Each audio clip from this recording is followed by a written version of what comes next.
Brad Nessler here on the Rich Eisen Show. It's interesting that the name Joe Brady is in the mix because the name Brady is what so many people are referring to this Joe and Burrow. You've called Brady games. I know, obviously, to use a Mayock phrase, as he used last Friday when I said Josh Jacobs looked like Zeke to me at this level. Let's not go anointing anybody just yet, but just the way that he stands in the pocket, stands tall, waits, and is so patient and just cuts you up and slices you with a quick game, as well as the ability to maybe make a quick strike. People are saying Burrow looks like Brady. I wonder what you think, Brad.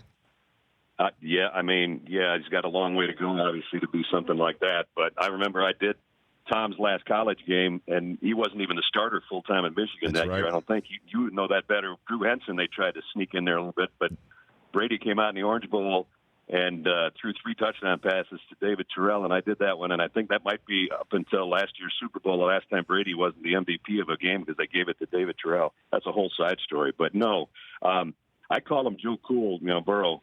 His demeanor is really, really different. When you meet the kid, you're not going to quite know what to make of him. It's the proverbial chip on the shoulder thing because he didn't get recruited at all by Nebraska, and his dad coached there and his brothers both played there.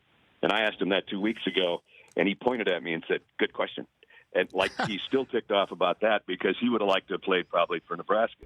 And then he goes to Ohio State and he thinks he wins the job, and he breaks his hand and Haskins gets the call and he transfers and the whole thing. And now he's right where he wants to be. But, the combination of his football knowledge, and he's a really, really good athlete. He was all-state in basketball. He runs a lot better than most guys that are his size that are quarterbacks. He is the toughest SOB.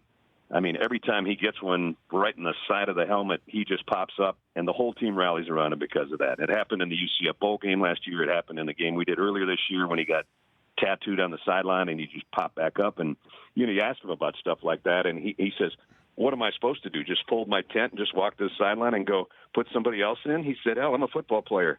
And I said, "Are you ever going to learn how to slide?" And he just looked at me and says, "Mr. Nessler, I don't slide." Just everything about him. And his football IQ is really, really strong, too, when he really wants to get into X's and O's and all that stuff. Oh, my. So just the combination of how he plays with the little chip that he plays with and the fact that he's really talented.